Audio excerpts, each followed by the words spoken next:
Buenas tardes, buenas noches en algunos lugares. Muchas gracias por acompañarnos en esta ocasión tan especial, donde nos acompañan, ¿verdad?, colegas, creadores, investigadores, eh, directores de la obra No es mi nombre, ¿no?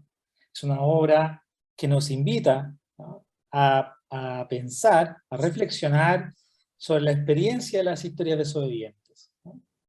Las historias desobedientes es un colectivo, ¿no?, formado en Argentina en el año 2017 y expandido posteriormente a diferentes países del Cono Sur, como Brasil y Chile, en donde, junto a otros hijes, ¿no?, fueron expresando su repudio público por los crímenes de lesa humanidad perpetrados por sus padres o familiares biológicos y que acompañaron los procesos de memoria y justicia de sus respectivos países. La obra No es mi nombre se ubica, ¿no?, en estos límites de las experiencias que aquí nos acompañan. Para reflexionar sobre estas condiciones de posibilidad y la configuración de estas narrativas, ¿no?, testimoniales en la producción y la creación escénica, entonces hemos puesto el énfasis, ¿no?, sobre la desobediencia como definición, ¿no?, identitaria y política, ¿no?, en esta investigación creativa, ¿ah? Para eso nos acompañan entonces varios de sus involucrados. Desde el punto de la creación, ¿no?, de la producción, nos acompaña Inés Bascuñán. Ella es productora y actriz chilena. Bienvenida, Inés. Nos acompaña también, por supuesto, Claudia Saldivia, directora, actriz y mediadora, quien reside en Suiza, pero que ha formado parte de este proceso en profundidad, ¿verdad?, como dirección. Y nos acompaña también dentro de los equipos de, digamos, de dramaturgia, Leila Selman, ¿verdad?, dramaturga, poeta, actriz y directora de teatro chilena. Nos acompaña también Roberto Baeza, dramaturgo y actor chileno, ¿no? Nos acompaña Eduardo Herrera, actor chileno, Ángel del Águila, ¿verdad?, actor español, y a Luciano Mansur, actor argentino, titiritero y docente de teatro. Todos ellos, junto a Verónica Steistanch, quien es la conferencista que nos acompaña en esta ocasión sobre la posmemoria, vamos a reflexionar sobre esto, ¿verdad?, que es verdaderamente un hito, ¿no?, dentro de lo que es los estudios de memoria por un lado, y de la producción escénica también, ¿no?, en términos de que están llevando a la representación episodios traumáticos, ¿verdad?, dentro de las sociedades del Cono Sur, ¿no?, donde operó el Cóndor, pero además lo hacen, ¿no?, compartiendo como hijos y nietos, ¿no?, familiares directos, ¿no?, de perpetradores. Lo que lo hace, ¿no?, muy particular, entendiendo que en la historia, ¿no?, reciente de nuestras sociedades contemporáneas, la Alemania nazi, ¿no?, eh, los hijos y familiares de perpetradores asumieron una voz pública de denuncia, ¿no?, de verdad, ¿no?, dentro de sus países, de su contexto europeo. Entonces se genera unas condiciones bien particulares para la producción esta puesta en escena, y en ese sentido entonces queremos convidarlos a eh, comentar esta experiencia.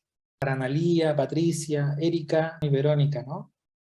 ¿Qué hace que los jóvenes hablen y promuevan estas luchas públicamente? Por favor,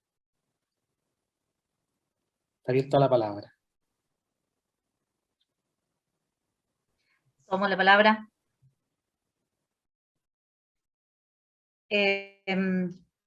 Buenas tardes, buenas noches, buenos días, según la ocasión. Bueno, un gusto enorme estar participando de este proyecto, y siguiendo la pregunta, ¿no?, que lo voy a circunscribir a la Argentina, ¿no?, en el marco del lugar a donde surge, digamos, este movimiento colectivo. Si bien ha habido pronunciamientos de descendientes de nazis, es cierto que no se han colectivizado, ¿no?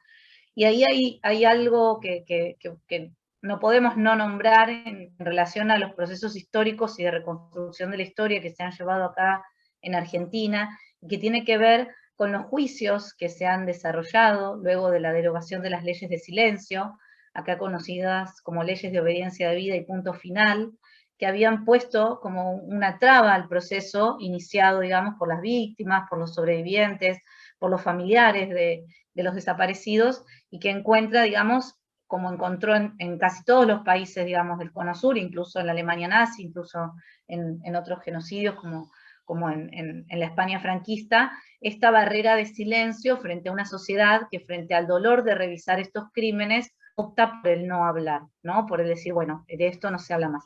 Acá en Argentina, después de 20 años de silencio, hemos podido revertir esa situación y se han abierto lo que se conocieron primero los juicios por la verdad, en un derecho que se reconoce a las madres y a las abuelas de Plaza de Mayo para conocer acerca de la verdad, del destino de sus familiares, acerca de qué pasó, ¿no es cierto?, en esos años oscuros de dictadura, y que después sentaron las bases para la derogación de las leyes de obediencia a vida y punto final.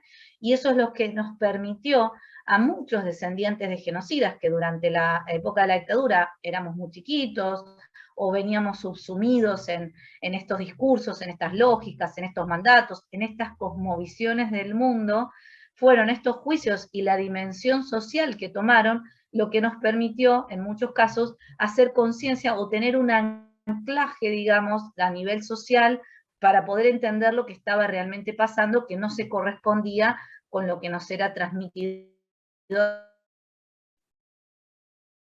de manera intrafamiliar, y a veces incluso institucionamos parte, como parte de esta familia. Entonces yo creo que ahí hay una respuesta que es obligada en relación a por qué uno puede entender que surge en Argentina, en relación a entender por qué la necesidad también de pronunciarnos por acá en Argentina, a partir de la reconstrucción de los hechos, a partir de los juzgamientos de los responsables, nos ha dado una plataforma de base a partir de la cual poder entender y sentir también el deber social de pronunciarnos y de repudiar estos crímenes, ¿no? Buenísimo, muy claro, Analía, muchas gracias. ¿Quién es de los otros hijos quiere Sí, compartir su tomándome un experiencia? poco de... Sí, Victoria, por favor. Hola, sí. Acá Victoria Nato de Chile. Aclaro que mi nombre es una construcción y prefiero que se refieran a mí con ese nombre. Pertenezco al colectivo desde marzo del 2019 y fue una búsqueda en Chile, precisamente tomando lo que dice Analía. En Chile no tuvimos, ni hemos tenido, creo yo, un trabajo tan a fondo en cuanto es el juzgamiento de los perpetradores. Los juzgamientos han sido insuficientes, poco claros, extraños, y la verdad es que cuando iba ocurriendo esto, yo soy la más antigua, digamos, pude ir viendo cuando Argentina empezaba sus procesos y los veía con un legítimo anhelo de que ojalá en Chile se pudiera hacer tal cosa, ¿no? Pero claramente no se ha podido hacer. Y habíamos algunos que estábamos con esta duda y con esta pulsión potente de desobedecer a toda esta institucionalización de lo que es el honor interno de la familia militar. Estábamos muy solos y cuando empezamos a ver que existía este movimiento en Argentina, Pepe se contactó por un lado, yo me contacté por otro, tengo entendido que tú, Verónica, ya te habías contactado, en fin, entonces seguimos detrás, ¿ok? En relación a la pregunta, ¿cuánto o qué es lo que efectivamente hace que esto surja y se colectivice de la forma en que lo está haciendo ahora? Creo que precisamente el profundo negacionismo que hay en este país, siendo la dictadura militar chilena una de las catalogadas como las más atroces y más largas, o más atroces en general, no más largas, precisamente el daño del tejido social en este país es muy profundo. Por lo tanto, eso implica que se afincaron algunos conceptos relacionados con el exitismo, con la necesidad de generar ciertos logros económicos, de estatus, etc. Y junto al negacionismo evidente que tiene nuestro país y la falta de justicia, creo que es un caldo de cultivo poco favorable para que se produzca mucha autocrítica, ¿no? Por distintas razones fuimos algunos pocos hasta el momento los que estamos en eso, y precisamente frente a la dificultad que implica el entorno y al rechazo que las familias al interior manifiestan, porque nuestra postura es una postura rupturista, finalmente nos colectivizamos precisamente porque quedamos apátridas, de alguna manera. Entonces nos reunimos y nos juntamos con esta nueva forma de mirar y de enfrentar la historia. Eso. Muchas gracias, Victoria. ¿Otra compañera o compañero que quiera compartir su experiencia? Sí, bueno, Verónica está ahí, por Historias Desobedientes Chile. Yo agregaría a las razones que dieron las compañeras 2 elementos. Yo diría que en Chile, en el caso específico de Chile, si bien no ha habido juicios, no los juicios suficientes, si bien hay un negacionismo que es inconcebible en nuestros días, y si bien hay una falta de justicia flagrante, el trabajo previo llevado a cabo desde hace años y años y años por las agrupaciones de familiares, de sobrevivientes y de víctimas, ha dado sus frutos, yo diría, hasta el punto de permear hasta las capas más, que en principio eran las más resistentes a los derechos humanos, como aquellas a las que los miembros del colectivo pertenecen, es decir, las capas de las familias de los perpetradores. Entonces yo en ese sentido pienso que a pesar de que el trabajo del Estado no ha sido, y el trabajo oficial e institucional en Chile no se ha llevado a cabo de manera satisfactoria, sí hay un trabajo social y político llevado a cabo por la población civil, por las agrupaciones, y eso creó una cierta conciencia política que permitió que nos juntáramos en Chile. En ese sentido, yo diría que la desobediencia es un medidor social en cada país. Basta con ver cuántos desobedientes somos en cada país, y eso da la medida de la conciencia política más o menos grande que hay y todo el trabajo que queda por hacer. En Chile somos menos que en Argentina. Y una segunda razón que se me ocurre para, digamos, para el surgimiento de este colectivo ahora y en estos países es quizás la posibilidad que existe actualmente de transformar lo personal en político. Y no solo, bueno, obviamente empieza con el movimiento feminista, pero creo que hay una tendencia actual a esta posibilidad de reivindicar cuestiones que pueden ser del orden de lo íntimo y colectivizarlas y darles un sentido político. Entonces yo creo que en ese contexto era favorable para el surgimiento de este colectivo y en nuestros países, por lo que ya mencioné del trabajo de memoria previo. Muchas gracias, Verónica, por la claridad con la que nos transmite la experiencia y además cierta lectura además sobre el proceso chileno, ¿no? Entonces, Claudia, por favor, Claudia Saldivia, ¿qué hace que un artista o colectivo de artistas se movilice también, ¿no? Después de haber escuchado esto, se movilice también a producir una investigación y una obra en estos contextos?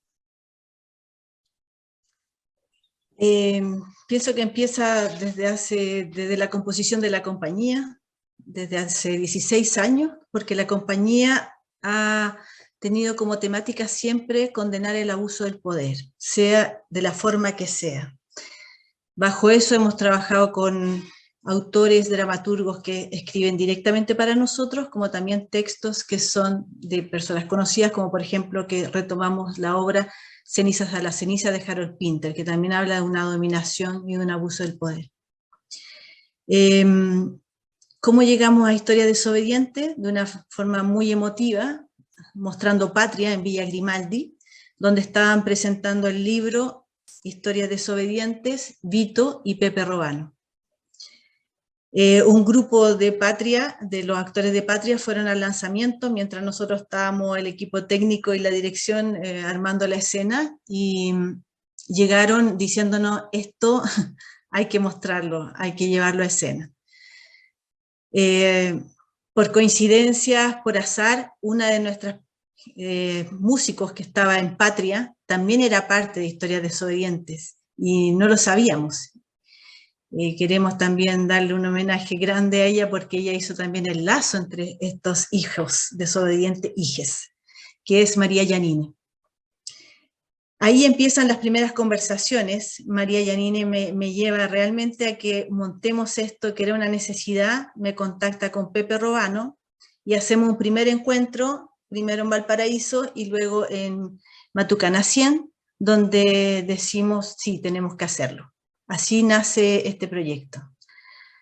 Ahora, ¿por qué? Porque creo que cuando todos vimos el lanzamiento de ese libro, nadie del equipo, por lo menos de Patria, sabíamos que existían esta rebeldía tan necesaria, este testimonio tan importante para Chile y para América Latina y para toda la dictadura, y una reflexión de memoria internacional, y teníamos que ser las voces de ellos. Empezamos a buscar los fondos necesarios, nos unimos a Parque Cultural, porque además creo que también con Parque Cultural compartimos muchos lazos similares, que son, primero, trabajar con equipos multiculturales, transdisciplinarios, hacer residencias artísticas con todo el equipo, que eso no hay muchos teatros que lo hacen. Y bueno, yo tengo que hacer también homenaje aquí a Tamina, que ha sido nuestro pilar durante estos 2 años de trabajo y de investigación, que nos ha apoyado y sostenido, primero habiendo obtenido la coproducción de Iberescena, y luego con el auspicio y patrocinio también de Parque Cultural. Eso también nos llevó a que teníamos que hacerlo internacionalmente, y la idea de esto, bueno, la pandemia nos retrasa, tenemos que hacerlo audiovisual, por eso este documental, que es un primer corte, porque la obra total va a estar en marzo, pero como teníamos que cumplir con Iberescena, este es el primer corte, y luego esperando hacerlo presencial y poderlo llevar en los 4 países que compusieron esto, que son España, Argentina, Chile, evidentemente, y Suiza. Como te digo, pienso que esto es una obligación como artistas sobre la reflexión y la memoria necesaria. Esto no nos pertenece como historia personal, sino una historia del mundo que hay que hacerla oír con mucho respeto, porque esto trasciende todas las fronteras geográficas y temporales. O sea, tenemos que hablar de esto como un testimonio necesario, y porque más que nunca ahora se hace necesario con lo que está pasando en Chile. Nosotros en 2018 ya lo sentimos cuando fuimos con el equipo de Patria Internacional, con testimonios simples de la dictadura nos vimos amenazados, incluso con una amenaza de muerte, y sentíamos que estaba muy, muy fuerte el negacionismo, y el pinochetismo estaba cobrando nuevamente fuerza. Frente a todo ese proceso de oscurantismo, que muchos analistas hablan del retorno del cóndor, es una obligación como artistas hacernos presentes y hacer escuchar a los hijos desobedientes e hijas. Muchas gracias, Claudia, por el completo relato, ¿no?, de la experiencia de la construcción de esta obra, de su investigación y de lo que significa, ¿no?, para todas nosotras, nosotros, nosotres, esta experiencia, ¿no? Sin lugar a dudas, que a una sociedad como la chilena, ¿no?, con tanta impunidad, ¿no?, sin justicia, evidentemente que estas obras abren camino, ¿no?, abren camino, señalan, ¿no?, indican, ¿no?, construyen una memoria que está invisibilizada, ¿no? Además, con todos los hechos que tú relatas, nosotros desde el sitio de memoria también los vemos cotidianamente, ¿no? O sea, las amenazas, ¿no?, la invisibilización institucional, ¿no?, las complicidades que se generan, ¿no?, en torno a este tipo de hechos. Por tanto, evidentemente que además, ¿no?, además con una arremetida como la de la ultraderecha, ¿no?, que promueve, ¿no?, la persecución de radicales, ¿no?, la gente que se moviliza. Evidentemente que estos temas nos ayudan a construir, ¿no?, una conciencia histórica compartida, y nos ayudan además en la obligación, además de un sitio de memoria, de construir una cultura democrática, ¿no?, que promueve los derechos humanos en el presente. Así que, por tanto, muchas gracias, Claudia, por la generoso relato y por el compromiso de ustedes también por desarrollar una obra como esta, ¿no? Le doy la palabra, sí, ahora al equipo de actores, ¿no? Eduardo, Ángel y Luciano. ¿Qué ha significado para ustedes, como artistas e intérpretes, producir esta temática en un trabajo de residencia multicultural y que además tiene la condición de transdisciplinaridad? Por favor. Hola, saludos a todos, todes. Yo creo que acá hay dos puntos que son súper importantes. Uno que está en relación a enfrentarse a una temática. Creo que uno pasa a ser un cómplice pasivo si es que no tiene una posición con respecto a ciertos puntos que son súper importantes para un país.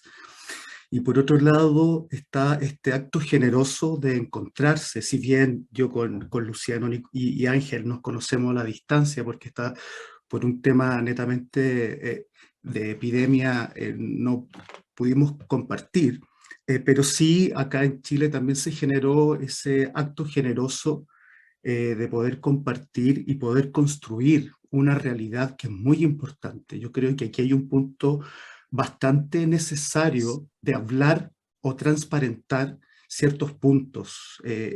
Construir realidad finalmente también genera realidad.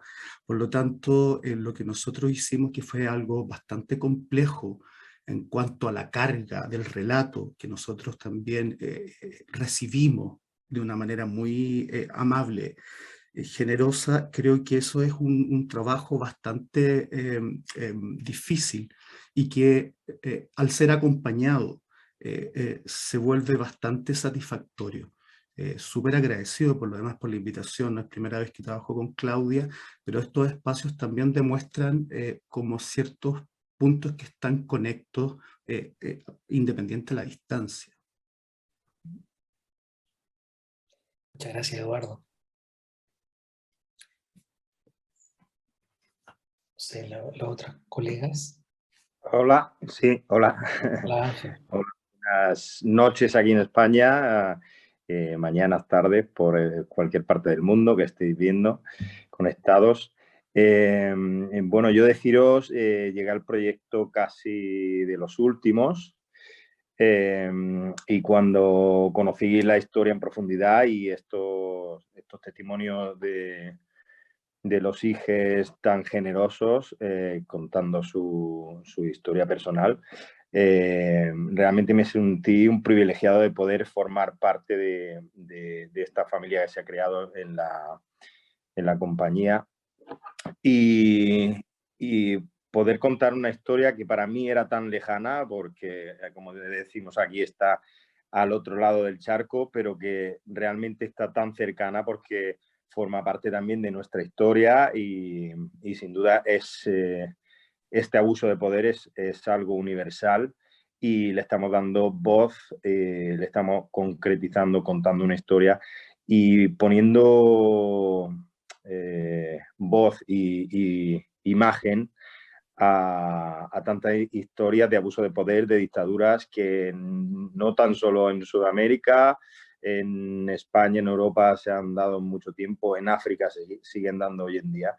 Y creo que es importante que tengamos esta exposición de las realidades que están pasando y que mucha gente no puede expresarlas ni defenderlas de esta manera. Para mí ha sido un privilegio y poder colaborar y tanto artísticamente ha sido para mí un crecimiento muy bueno, pero a nivel personal, conocer esta historia, aportarle mi granito de arena, mi arte, incluso poder colaborar con un poquito de flamenco que tanto amo y que es tan español, tan andaluz, tan nuestro y que conecte también con Chile, con Argentina, con todas las partes del mundo, para mí ha sido una maravilla, un regalo. Y creo que es súper necesario contar estas historias y esperemos que sigamos haciéndolo por mucho tiempo. Gracias a todos. Gracias, Ángel, por ese regalo. Luciano. Perfecto, bueno, buenos días, buenas tardes y buenas noches, según donde se encuentren. Para mí fue un placer y una experiencia también muy movilizante. Primero porque también tuvimos un proceso de conocer y de entrevistar a les hijes del colectivo Historias Desobedientes, y la verdad que fueron muy generosos y generosas con, primero, comentarnos esas historias y además que las podamos llevar a escena. Después, por otro lado, actuar de personas que conocemos, y en algunos casos de personas que te están filmando y que vos conocés. Entonces, mientras te filman, estás haciendo de esa persona que a la vez estamos hablando de ellas, ¿no? Eso me parece como un punto maravilloso, porque además también convivimos unos días, en este caso a mí me tocó convivir con Pepe Romano. Por otro lado, también en este momento de coyuntura, pero que es histórico, se está dando el ascenso de partidos neonazis en diferentes partes del mundo. En Argentina, en las últimas elecciones por senadores y concejales y diputadas, ha ascendido un fuerte discurso y han tenido bancas en el Congreso. Y eso es peligrosísimo también, porque también esas organizaciones son a nivel global e internacional. Entonces nosotros también tenemos que hacer nuestra parte. Y sobre todo también porque perpetran un discurso que también es la división intracontinente. Y esto también es una manera de demostrar que los y les artistas de Sudamérica y Latinoamérica también pueden generar encuentros que abracen la vida, así también como el continente europeo. Y bueno, me parece que poder llevar a cabo estas historias contadas desde algo que es otra parte de la historia, que aporta fundamentalmente porque son lesiges organizadas, hijos, hijas e hijes de los perpetradores, aporta un discurso fundamental que es la otra pata, que también genera mucha resistencia y tensión, porque desde el propio seno abrazan la vida, toman como bandera los derechos humanos y las políticas de verdad, memoria y justicia. Eso. Muchas gracias, Luciano. Evidentemente que las producciones culturales que nosotros desarrollamos, colaboramos, contribuyen, ¿no?, a impedir los avances de los fascismos, ¿no?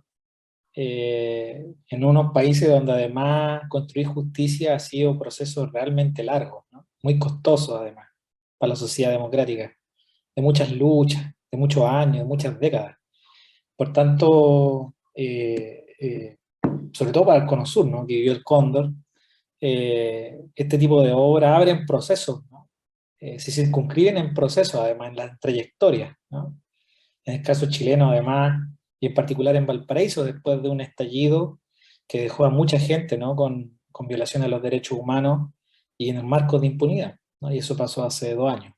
Por tanto, este tipo de obras, evidentemente, que se circunscriben dentro de procesos, ¿no?, democratizadores, de cambio, ¿no?, de ruptura, de transformación de nuestros países.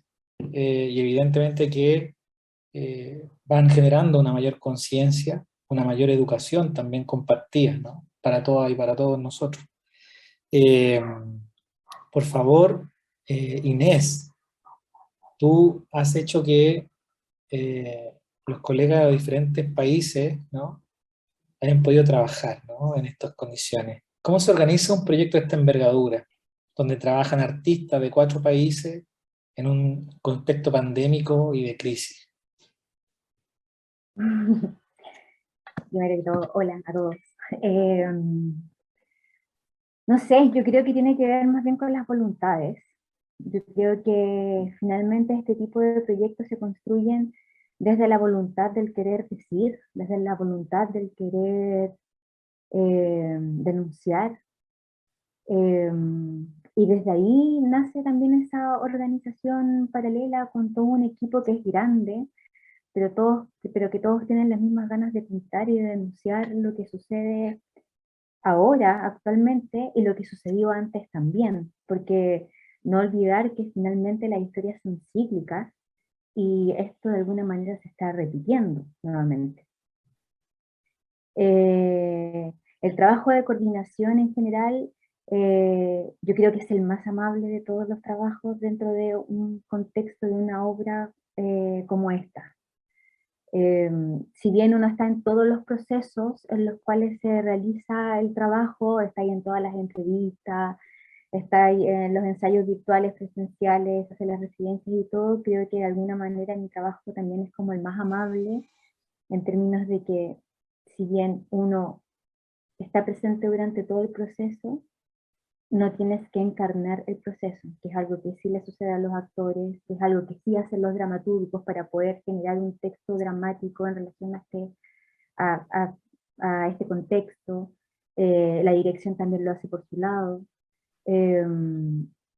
Entonces yo creo que eso también ayuda a que uno pueda mirar el proceso tanto desde adentro como desde afuera y poder organizar de manera resolutiva y de manera amable y eficaz, ojalá, un proceso de creación completo, porque lo puedes ver desde afuera, por lo tanto no te lleva ahí esa carga anímica que se llevan muchas veces las personas que están en el proceso de creación misma.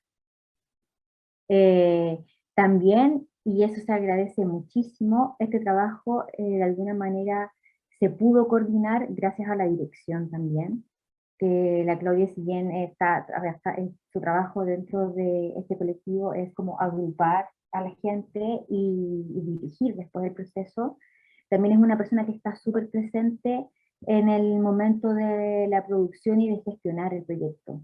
Por lo tanto, eso también hace que sea mucho más amable, porque tenemos un partner con quien dialogar y con quien llevar a cabo el proceso, conseguir los recursos, de estar ahí cuando se necesita también, de las diversas maneras que tenga que ser.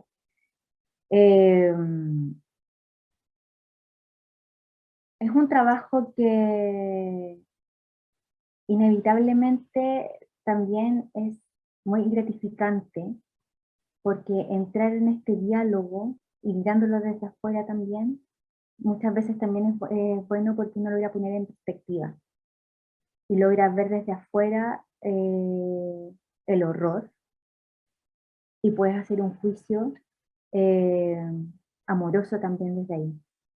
Entonces, creo que es necesario que estos roles que ejercemos personas como yo, que estamos más bien fuera de los procesos de creación, nos vinculemos desde el comienzo en este tipo de trabajos para poder entender desde la perspectiva general lo que se está tratando y poder dialogar de manera amorosa con todos los ámbitos, ya sea con los creadores, como también con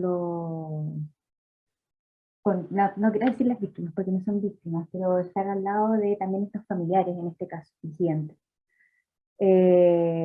Insisto en que creo que mi rol es el más amable y por eso también permite que sea más fácil coordinarlo y poder verlo desde afuera, porque permite desde un grueso y un general poder organizar para que todas estas piezas puedan ir funcionando, caminando juntas para poder llegar a un resultado final.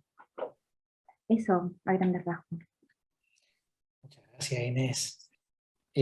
Para Leili y Roberto, ¿no? ¿Cómo se trabaja la dramaturgia para transmitir estas experiencias traumáticas, pero también movilizadoras de deseo, de cambio y de futuro?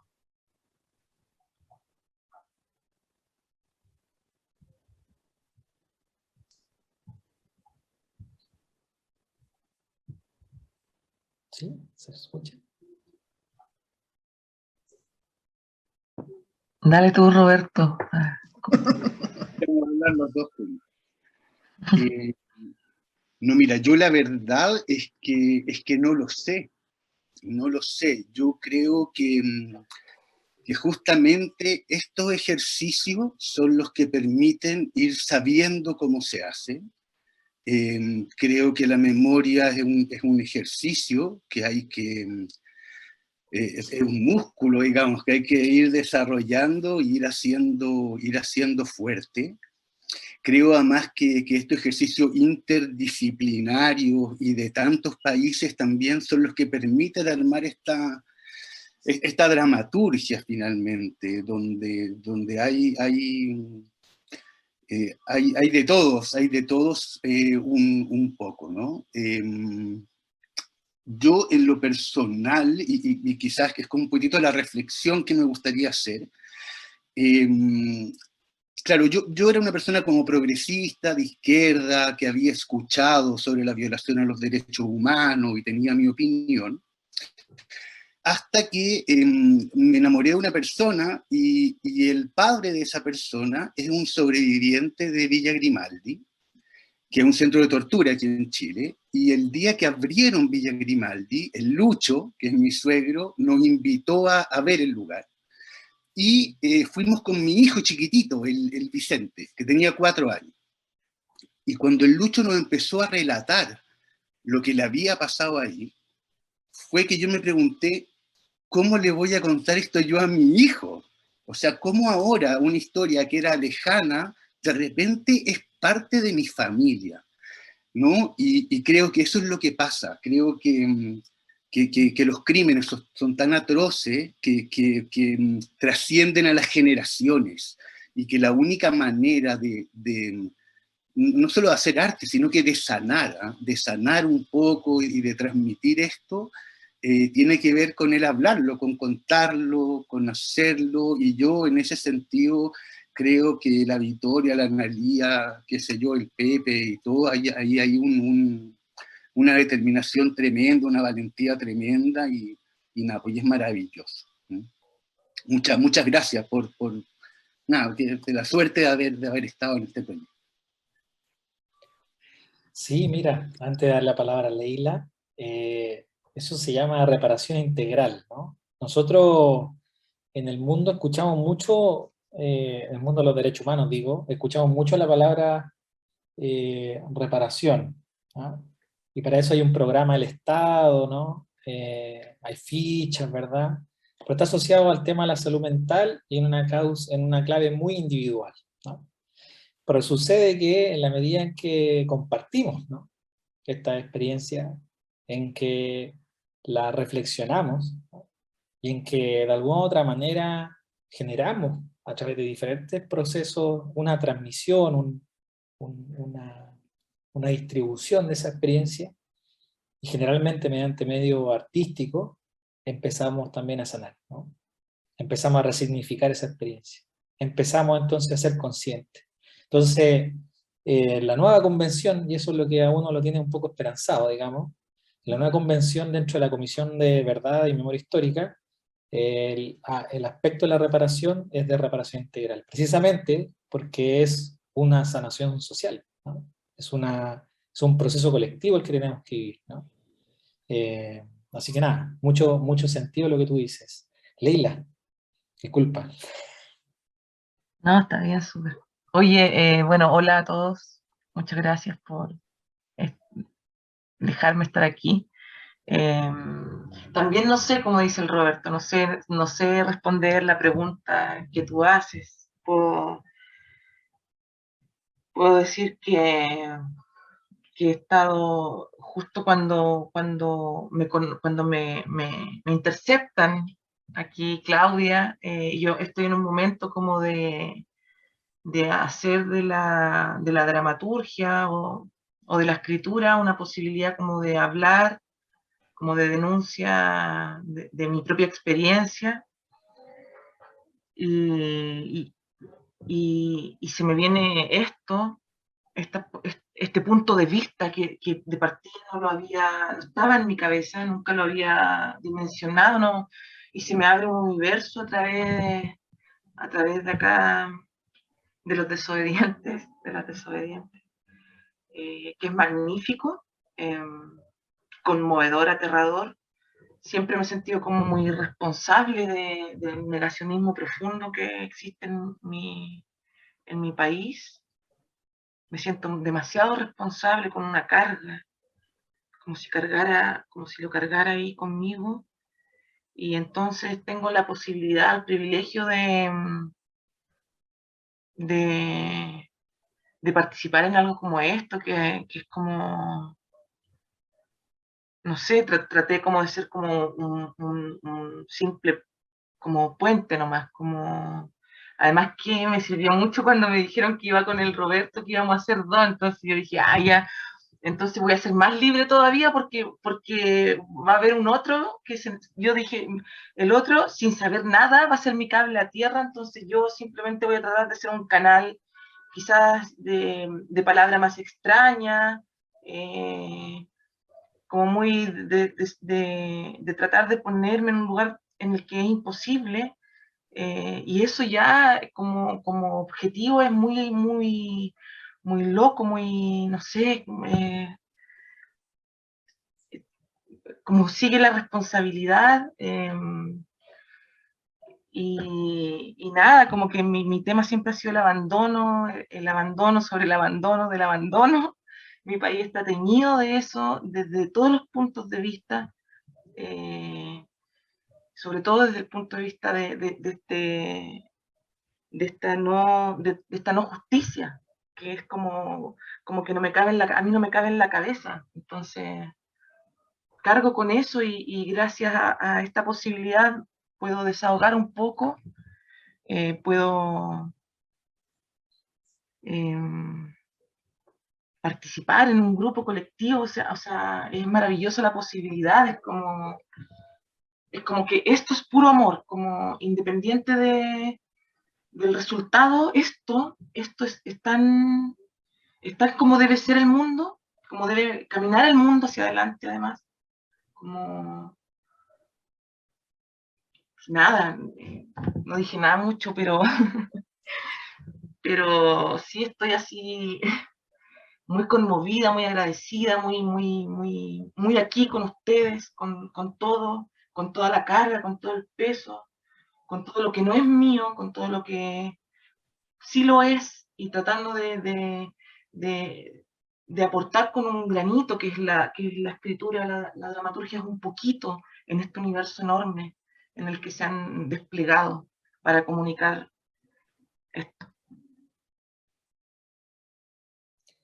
Muchas gracias, Leila. Efectivamente, los pactos de silencio en nuestros países son bien pesados, ¿no?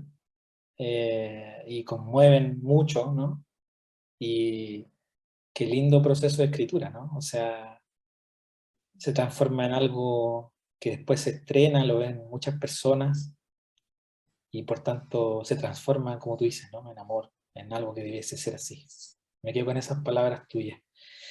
Verónica, ¿cómo estás? ¿Cuáles son las consecuencias de estos horrores históricos para las futuras generaciones? ¿Por qué no nos comentas un poquito sobre eso, dado que es lo que hemos estado reflexionando al final? Sí, claro que sí, es una pregunta enorme, una gran pregunta que nos concierne a todos, además. A todos, vengamos de la familia que vengamos, con el pasado que tenemos en nuestros distintos países, y hablo de América Latina, Argentina, Chile, Brasil, Uruguay, Paraguay, es una pregunta a la que todos nosotros tenemos que responder y que nos interpela directamente. Yo diría que digamos, en el ámbito de la reflexión académica hay distintos modos de abordar y pensar las consecuencias de los horrores del pasado en las nuevas generaciones. Porque es una problemática que se sitúa, tal como la estamos abordando aquí, en el cruce de la dimensión personal y de la dimensión colectiva. Entonces, esa es también su dificultad. Se pueden adoptar muchos puntos de vista. Por ejemplo, el punto de vista psicológico, con todo el desarrollo que se ha llevado a cabo en el marco de la psicología y del psicoanálisis. Pero también tiene que ver con la neurogenética. Hay estudios que muestran que existen cambios genéticos que se producen a partir del trauma vivido por una persona y que se transmiten a la generación siguiente. Pero también tiene que ver con la historia. Se puede adoptar un punto de vista histórico, un punto de vista sociológico, un punto de vista discursivo. Y esa es la gran dificultad para pensar en todas las consecuencias que experiencias de este tipo, experiencias colectivas de este tipo pueden tener en las generaciones siguientes. Hay muchos términos que han sido forjados para analizar estas formas de transmisión del trauma a través de las generaciones. Está, por ejemplo, el término de trauma transgeneracional, que fue propuesto por el psicoanálisis transgeneracional, y que se circunscribe más bien a la dimensión individual e intersubjetiva. Está el término de diáspora de las cenizas, por ejemplo, que introdujo Nadine Fresco, historiadora francesa, que se centra más bien en la dimensión colectiva y específicamente en el caso del Holocausto. Entonces, a partir de ahí, de este término de diáspora de las cenizas, Nadine Fresco busca reconocer los rasgos comunes a los descendientes de sobrevivientes del genocidio. Está el término de memoria agujereada del escritor Henri Raximov, que también se centra en el Holocausto, pero aborda más bien una dimensión literaria que tiene que ver con la palabra y con lo dicho, con lo no dicho, de ahí el término de agujero de la memoria, en general con los vacíos de la palabra y del relato que a pesar de todo se transmiten como tales, como vacíos. Y el término, que es el que más éxito ha tenido, pero puede cuestionarse también, el término de postmemoria.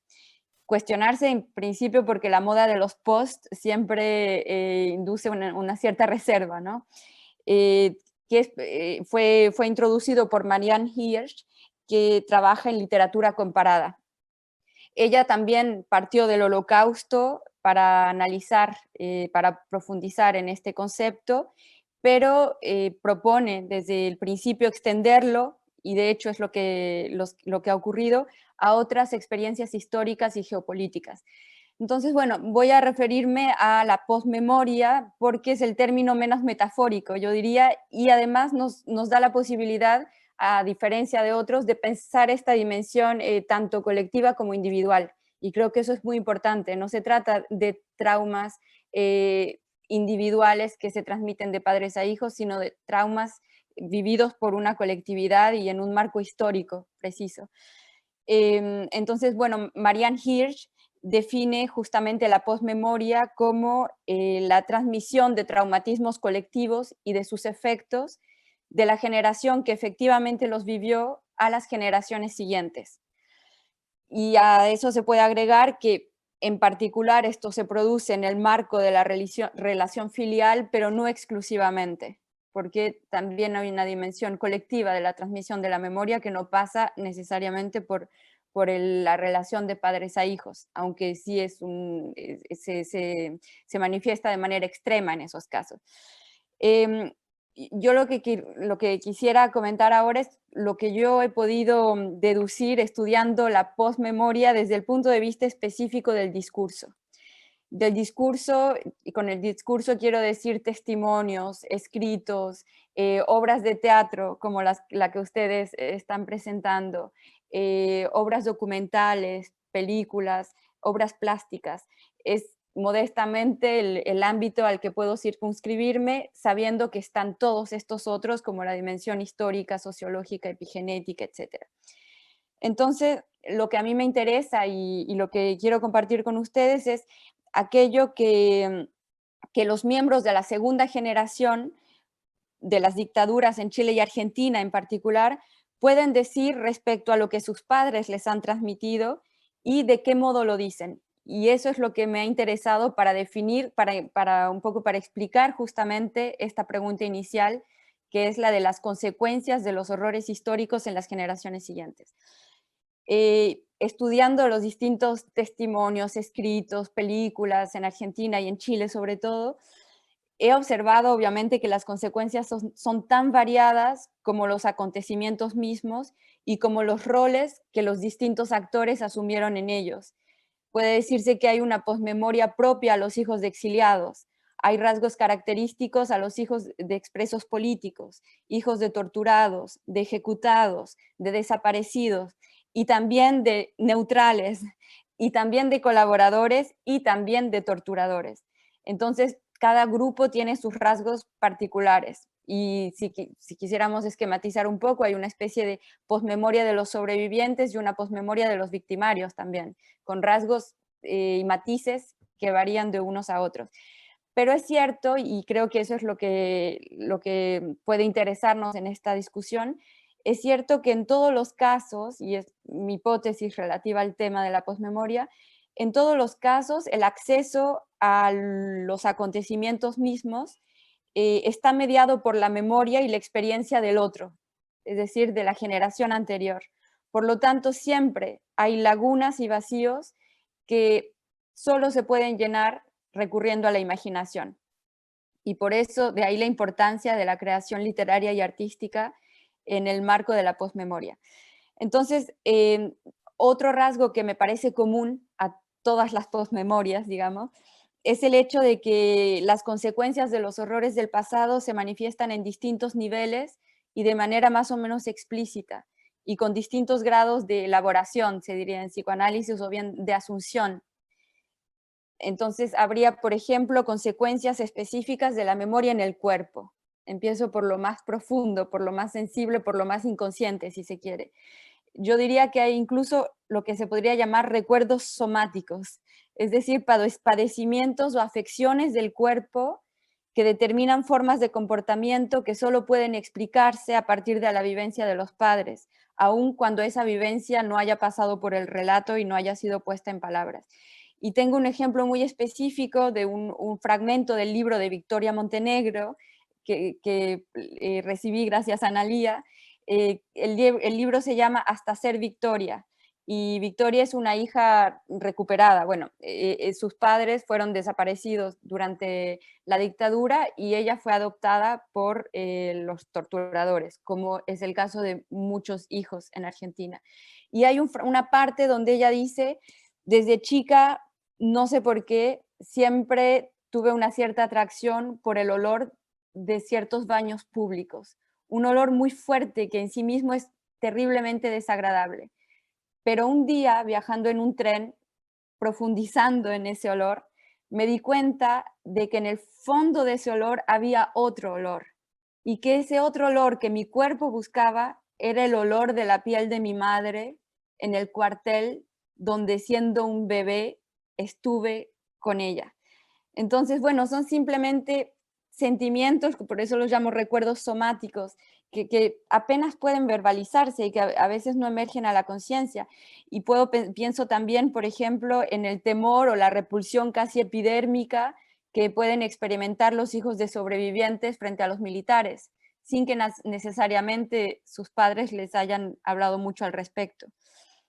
En el caso de los hijos de victimarios, es decir, del colectivo, de los miembros de nuestro colectivo, yo diría que hay, por lo que he leído, comportamientos involuntarios casi relacionados con el ocultamiento, con la disimulación, con el secreto. Tengo la impresión de que uno aprende a comportarse de cierta manera para que no se sepa aquello que uno está resguardando, aunque ni siquiera uno tenga conciencia de lo que es. Por ejemplo, en Los Escritos Desobedientes, que es uno de los libros del colectivo, una compañera que se llama Oscarina H.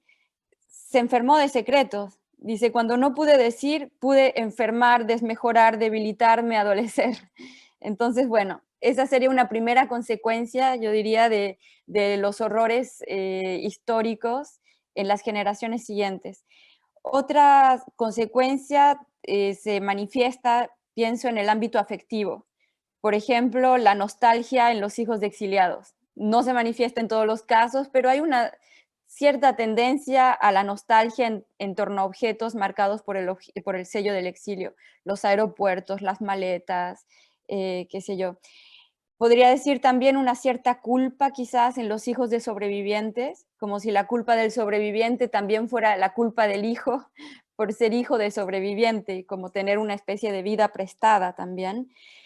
Y está obviamente la vergüenza en los hijos de perpetradores. Y me refiero específicamente al caso de los desobedientes, porque no todos los hijos de perpetradores tienen acceso a esa vergüenza que solo emerge gracias a una cierta lucidez, ¿no? Eso en el plano afectivo. Existen también consecuencias en torno a la posibilidad de saber o de pensar. Ahora pasamos más hacia lo inteligible, ¿no? Lo cognitivo. Por ejemplo, la imposibilidad de pensar lo ocurrido o de cuestionarlo. Una especie de bloqueo que se produce tanto en hijos de víctimas, porque se trata de pensar lo impensable, de imaginar lo inimaginable, como en los hijos de victimarios, donde además se agrega la prohibición implícita o explícita de pensarlo. No es solo que no se puede, sino que no se debe. Entonces hay un largo, muy largo camino por recorrer. Hay también consecuencias en torno al decir. Hay todo un recorrido de la palabra. En los hijos de víctimas está el no poder decir, porque se trata de decir lo indecible, a lo cual además no se tiene acceso directo. Y con los compañeros desobedientes, por lo que he podido leer, y por ejemplo en el libro de Analía está muy claro, llevaré su nombre, está además el hecho de no deber decir, que resguardar este secreto, ¿no? Entonces hay todo un camino de la palabra que tiene que ser recorrido.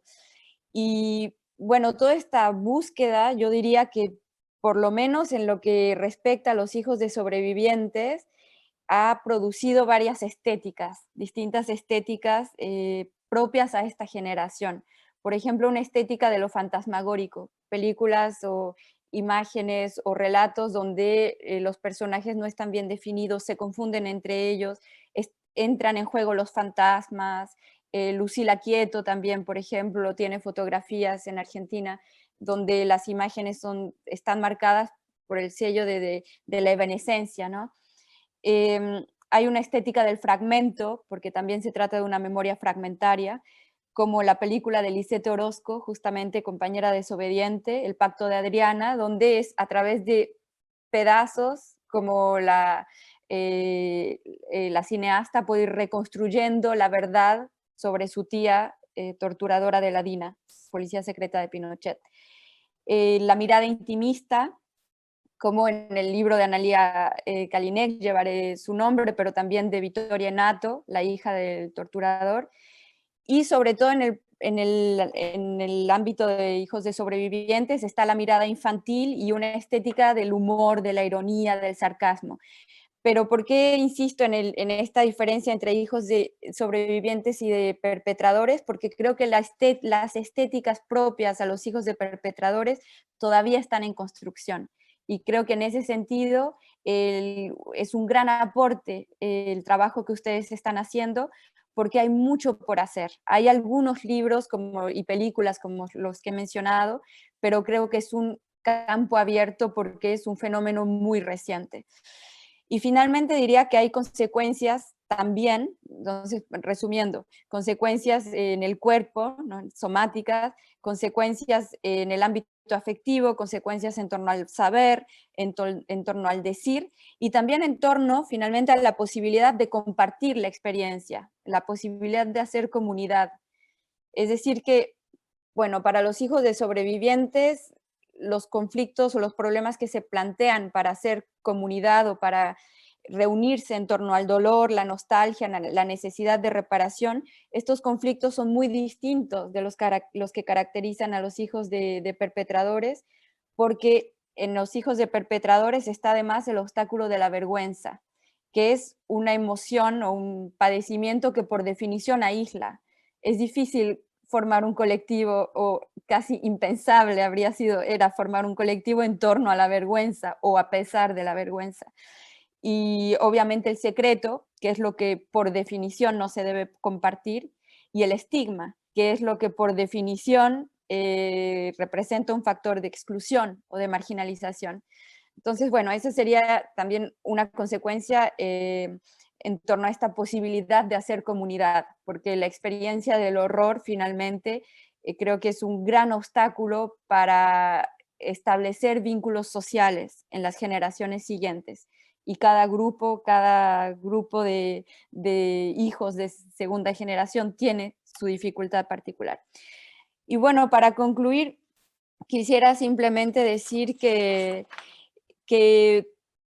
lo que puedo retener, lo que podríamos todos retener de esta experiencia, de estas experiencias tan dolorosas que indiscutiblemente se transmiten de generación en generación, es finalmente la posibilidad de crear y de hacer memoria, tanto en el ámbito íntimo como en el ámbito público y político, no a pesar de los vacíos de la experiencia que tenemos, sino gracias a ellos, porque son esos vacíos los que nos permiten movilizar la imaginación y movilizar la palabra, motivar la palabra. Y gracias a la imaginación y a la palabra, integrar finalmente el pasado al presente y al futuro. En cierta forma se trata de restablecer una continuidad que se rompió, una continuidad entre pasado y presente y futuro, que se rompió por una fractura en la historia. Y al respecto quisiera recordar y rendir homenaje al arte callejero que floreció y proliferó de una manera insólita en Chile durante la revuelta. con una imaginación desbordante. Santiago era una ciudad de arte, en cada esquina se veían obras. Entonces, bueno, se puede decir que la generación actual no está politizada, pero no hay que olvidar que el lenguaje, la palabra y la imagen son objetos políticos por excelencia. Entonces, no es que la generación actual o nuestra generación no esté politizada, pero tiene otras formas de hacer política.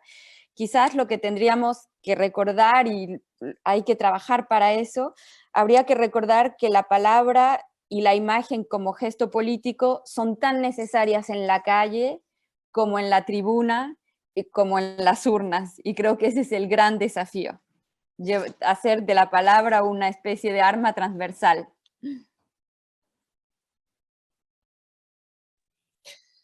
Muchas gracias, Verónica. Todo el panel de colaboradores está aplaudiendo en este minuto. No sé si lo pueden ver ustedes, pero es un momento muy emocionante. Evidentemente que te damos las gracias por esa completísima, ¿no? Trayectoria, ¿no? Genealogía, ¿no? del proceso de las posmemorias. Y por supuesto que agradecer a Claudia y a todo el equipo, ¿no? Tremendo trabajo que han realizado y que permiten, ¿no? que jóvenes de otros tiempos, de otras latitudes también se encuentren con estas experiencias, ¿no? Miren, para abrir, no para cerrar, sino que para abrir esto al público, yo tenía preparada, recuperé una conferencia que hizo acá en noviembre también del año pasado, Ana Cacopardo, periodista, investigadora, documentalista argentina, ¿no? Ella, a propósito de los hijos desobedientes, ¿no? Señalaba que Verónica, en el libro de Escritos desobedientes, ella es una de las editoras, además de ese libro, recuperaba la consigna de los feminismos de la segunda ola, de qué modo lo personal se vuelve político. El camino fue primero íntimo y solitario, pero luego encontramos el cauce para que el yo se transformara en un nosotros desobediente. Los procesos de lesiges y familiares de genocidas nos invitan a traer y resignificar otra de las consignas emblemáticas de esos feminismos. La biología no es destino. La sangre no es destino. Ese lugar propio que Mariana Dopazo comienza a construir en su primer acto público desobediente, que fue el cambio de apellido, que expresa su derecho a la identificación. Si el derecho a la identidad y a la restitución del lazo biológico empujó a la búsqueda de las abuelas de Plaza de Mayo y a otros organismos, la palabra y la acción política de los desobedientes hacía el movimiento contrario. Venía a repudiar el legado político de sus familias biológicas. En ese repudio y ruptura se configuraba una identidad política propia, fundada en la ética de la desobediencia, que les permitió inscribirse con voz propia en la escena pública y en las luchas contra la impunidad. Para estos hijos, sus trayectorias no solo venían a decir que la gorra no se hereda, sino que esas desobediencias no son el fruto de una decisión solitaria o individual, sino parte de una construcción social y colectiva. En esa construcción, en la configuración de estas identidades políticas, la interpelación de los procesos de justicia que se desarrollan en Argentina y en el Cono Sur, y la de los feminismos, aparecen como coordenadas fundantes. Aunque como acertadamente afirma Ana Guglielmucci, estos hijos e hijas y familiares o ex-hijes, como otros eligen nombrarse, son un grupo todavía minoritario entre familiares de genocidas. Su llamado a la desobediencia tiene singular potencia y se proyecta con renovados sentidos sobre las agendas de un presente signado en nuestro continente por las revueltas antineoliberales y la fuerza revulsiva de los feminismos. Muchas gracias a todas y a todos por su tremenda experiencia, por este tremendo proceso constructivo de creación, de investigación, por esta residencia, ¿no? Que comparte el colectivo con el Parque Cultural, nuestro sitio de memoria. Les invitamos entonces a presenciar, a vislumbrar este gran trabajo, no en mi nombre. Muchas gracias a todas y a todos.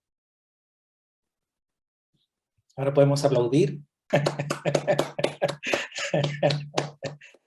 que hace que como hijos de genocidas hablemos y promovamos luchas públicamente. Que como hija de un genocida, quien fuere el segundo jefe de la maternidad clandestina de Campo de Mayo, sindicado como loco con pretensiones de depurar la raza, me opongo a los beneficios procesales que se les intentaron darles, como prisión domiciliaria, que aún los ampara la impunidad. De hecho, falleció en total impunidad, que aún son 30.001 compañeros desaparecidos, que aún continúan nietos sin aparecer, esto es, hermanos que buscan a sus hermanos, abuelas que buscan a sus nietos, madres que buscan a sus hijos, que no se arrepintieron jamás y que lo volverían a hacer, y que este genocidio también repercute en el ámbito internacional. No nos olvidemos de la Alemania nazi, no nos olvidemos de la Chile pinochetista.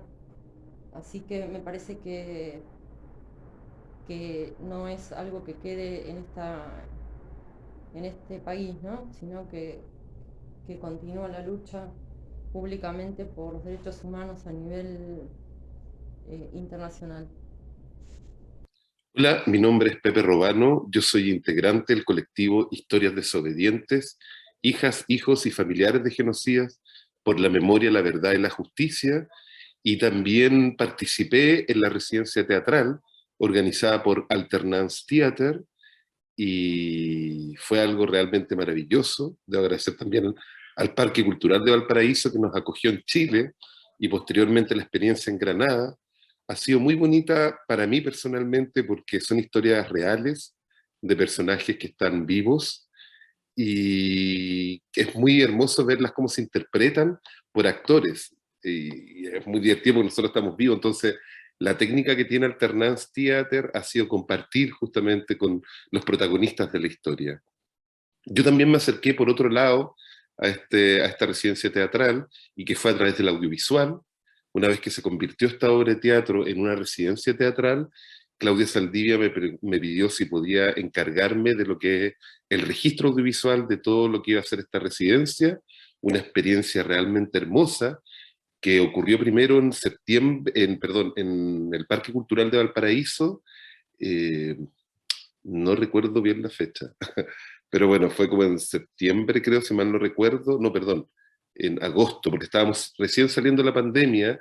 Entonces fue algo muy bonito porque nos volvíamos a encontrar en este lugar, y grabamos un montón de material, no solamente en el Parque Cultural de Valparaíso, sino que en la ciudad también. Estuvimos en el Tornamesa, en un encuentro que estuvimos con Victoria Nato ahí, y también en el cementerio número 2 de Playa Ancha, donde estuvimos grabando alguna escena en la tumba de Émile Dubois también. Y el mismo Parque Cultural, que como sitio de memoria nos acogió y está lleno de significados también, estar haciendo una obra justamente que toca este tema de los hijos de genocida por la memoria, la verdad y la justicia, en un lugar donde se mató y que actualmente es un sitio de memoria. Después vino la etapa en España, que eso fue realmente significativo para mí, porque yo no solamente fui a registrar esta residencia, sino que además volví a encontrarme con mi vida que tuve durante 6 años en esta hermosa ciudad. Esta residencia empezó en Madrid primero, con Rodrigo Villagrán, donde estuvimos grabando algunas escenas muy fuertes en realidad en el Valle de los Caídos, y posteriormente en El Pardo, en la tumba del dictador Francisco Franco. Quisimos hacer una metáfora justamente con todos estos dictadores que no necesariamente tienen que ser de Latinoamérica, sino también han estado en otras partes del mundo. Y posteriormente nos inundamos un poco en la historia de Federico García Lorca, viajando a Granada. Estuvimos ensayando en el lugar donde supuestamente están sus restos, que es una fosa común, en el barranco de Biznar, a las afueras de Granada, y impregnado también con toda esta cultura flamenco que tiene Andalucía, que es realmente hermoso. El resultado de todas estas grabaciones ha sido un trabajo inmenso a nivel audiovisual. Tenemos un material de varias horas de grabación que estamos editando ahora y que vamos a presentar en este día tan importante como el Día Internacional de los Derechos Humanos. Quiero agradecer a título personal el haberme integrado a esta troupe, a este hermoso grupo de creadores y creadoras, y estoy totalmente orgulloso con el trabajo que ha dirigido Claudia Saldivia y ha puesto en escena esta grandísima experiencia. Yo creo que ya es con Alternance Theater, no en mi nombre. Muchísimas gracias a Parque Cultural de Valparaíso por esta oportunidad y espero que disfruten este primer armado, digamos, de lo que fue esta experiencia, y yo creo que durante el año también podremos revisitar también este video para ver cómo lo vamos completando. Yo creo que todavía faltan pasos por seguir, pero les queremos agradecer a todos y los invito a ver el video. Muchísimas gracias.